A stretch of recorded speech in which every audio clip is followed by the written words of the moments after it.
welcome to Vlogmas Day 8. In case you're wondering, you did not miss 7. We just didn't record yesterday because... Life, yes. So today we are going to talk about what happens when the Christmas spirit actually leaves your kids. And before we have this conversation that's really for grown-ups only, the opportunity to hit the pause button, escort your kids out of the room, or go ahead and put in your earpods or headphones. or whatever.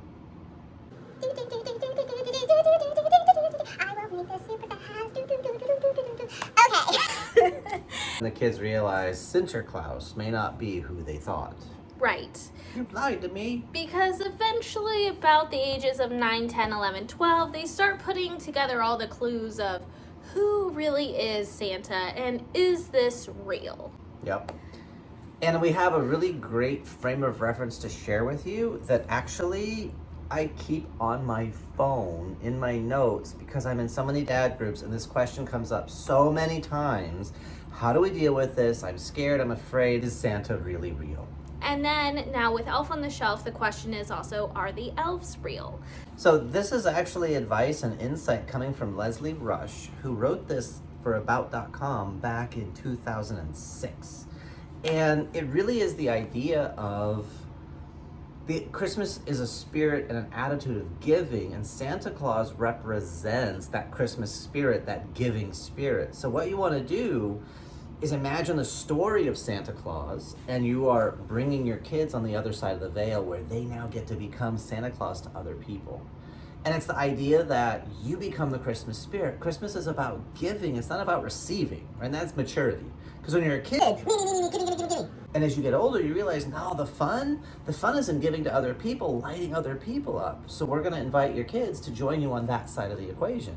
And so you take them out for a special, coffee, dinner, breakfast, meeting, Hot whatever. chocolate, Starbucks. So you take them out for a special thing and you say, look, I've been watching you and I see you're getting smarter and you're getting more capable, and I gotta level with you. I know you have some suspicions, and I want to tell you about the real story about Santa Claus. Santa Claus was a real person, and he's motivated people throughout the generations to want to give and to love and to contribute and help other people. And so now you're old enough, you can join me in being on Team Santa, and we're gonna work together. And then you throw a challenge out for your kids. Is think about somebody who lives near you, somebody who's struggling, somebody who's difficult, and what Christmas spirit could we give to them, and do it in a way that they don't know who gave it to them. In the story, they use the idea there's this crotchety old lady down the street, and the kids got her slippers for her feet to help her feet feel warm. And they left it on her front door, knocked on the door, ran away, and then she opens the door and sees this box, and it's all decorated, and it's just it softened her. And it was the first time they'd seen this cranky old lady not be mean or yelling. And then, they found out that, she was actually using them, and it made her feel special. And that's the cool part about this whole entire story, is you begin to get your kids excited. They're now in on a secret that only adults know. And that's how you protect your younger siblings, your younger kids, from losing the magic.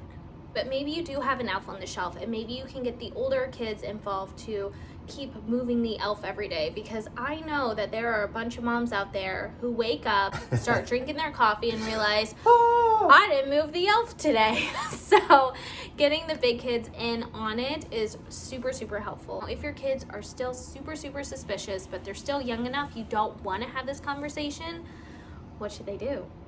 Well, then you just kind of keep it open frame and keep it mysterious, because you don't want to outright lie to your kids. But the truth is, all stories are true. Some of them actually happened. And that way you can continue this story moving forward. And you can make things happen in your home that is hard to explain. Well, but mom and dad were whatever. We have a babysitter up the street. We might have her complicit in our storytelling and keeping the story going on, because while we're out running errands with our kids, all of a sudden there's stuff in our house because she has a key to our house.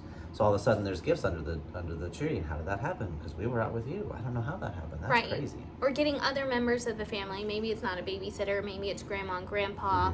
Maybe it's, I will leave in the description below, but there's actually a phone number where you can FaceTime Santa. There's the Santa hotline where you can call him. There's also a Santa tracker that actually tracks where Santa is in the world. And just whatever you can do to kind of keep that Christmas spirit alive. And keeping open the possibility of what if. That's the real joy. Yep. So we hope that this helped you. We will go ahead and also link that about article. That like and subscribe button down below. Turn on your notifications so that you will get the next amazing, exciting, wonderful, lovely video from us. And keep driving forward, y'all. We'll see you tomorrow. Bye.